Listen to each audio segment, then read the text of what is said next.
A Torá, ou os 5 livros de Moisés na Bíblia hebraica, contém 613 mandamentos. Estes abrangem uma variedade de áreas da vida, incluindo rituais religiosos, ética, moralidade e conduta social. Na Torá, os mandamentos relacionados aos dízimos estão principalmente presentes nos livros de Levítico e Deuteronômio. Levítico 27, 30, 32 diz assim: E todo o dízimo da terra, tanto dos cereais do campo como do fruto das árvores, pertence ao Senhor, é santificado ao Senhor. Se alguém quiser remir alguma coisa do seu dízimo, acrescentará a ele a 5ª parte, e todo o dízimo do gado e do rebanho, de tudo o que passar debaixo da vara, o dízimo será santo ao Senhor. Este trecho aborda a obrigação de separar o dízimo dos produtos agrícolas. Em Deuteronômio 14, 22, 29 está escrito: Certamente darás os dízimos de todo o fruto das tuas sementes, que ano após ano se recolher do campo. E perante o Senhor teu Deus, no lugar que escolher para ali fazer habitar o seu nome, comerás os dízimos do teu cereal, do teu mosto e do teu azeite, e os primogênitos das tuas vacas e das tuas ovelhas, para que aprendas a temer ao Senhor teu Deus todos os dias. Neste capítulo são discutidas várias obrigações relacionadas aos dízimos, incluindo onde e como eles devem ser consumidos. O judaísmo acredita que os mandamentos da Torá são eternos e universais, aplicáveis em todas as épocas e lugares. Eles não são considerados temporários ou sujeitos a mudanças históricas ou sociais. Entre os mandamentos da Torá estão os dízimos, que são uma forma de contribuição financeira para apoiar os sacerdotes e o templo, bem como ajudar os necessitados. Os judeus acreditam que essas leis foram diretamente inspiradas pelo próprio Deus de Israel, o que justifica a contínua observância dos dízimos nos dias atuais. Nos tempos bíblicos, os dízimos eram oferecidos no Templo de Jerusalém e eram recebidos pelos sacerdotes levitas, que desempenhavam funções religiosas no templo como parte do sistema de culto estabelecido na época.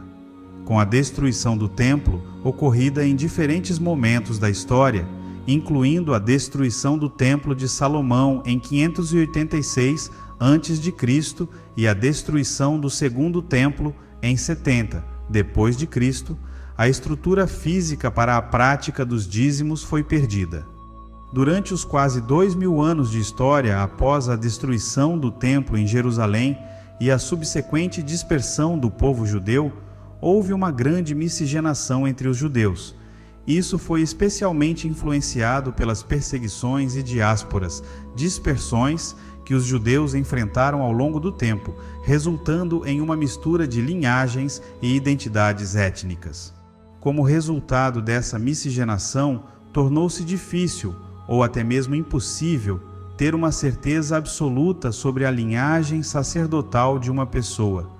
Os levitas eram uma das 12 tribos de Israel, e apenas os membros desta tribo eram considerados aptos para funções sacerdotais, incluindo a coleta dos dízimos.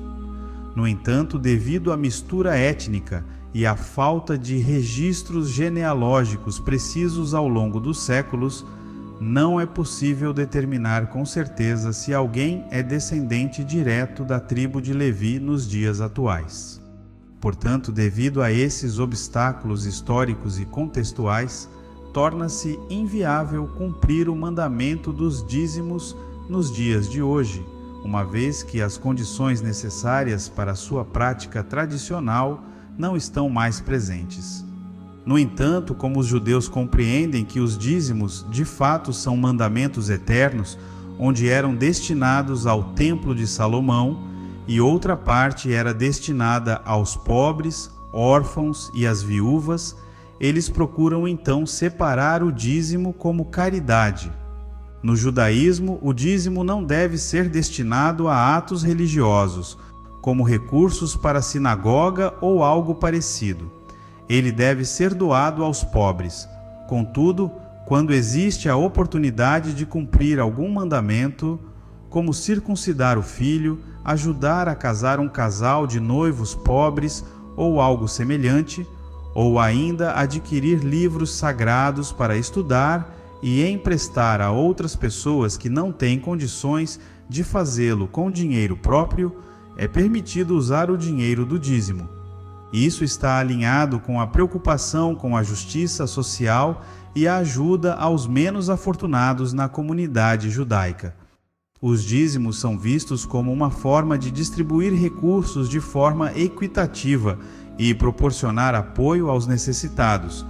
Os dízimos têm sido uma prática importante tanto no judaísmo quanto no cristianismo, mas suas abordagens e propósitos variam significativamente entre as duas religiões. No judaísmo, os dízimos são vistos como uma forma de promover a justiça social. Uma parte dos dízimos é destinada aos pobres, órfãos e viúvas, enquanto outra parte pode ser usada para cumprir mandamentos religiosos de grande importância. Os dízimos não são direcionados para sustentar uma estrutura religiosa formal, como uma sinagoga, nem são usados para financiar os líderes religiosos, como rabinos. Em vez de serem destinados a fins religiosos, como sustentar uma sinagoga ou seus líderes, os dízimos são direcionados para ajudar os necessitados na comunidade judaica. Isso reflete o valor fundamental da caridade na ética judaica, onde a assistência aos menos favorecidos é considerada uma obrigação moral. A caridade é vista como um princípio essencial na prática religiosa judaica.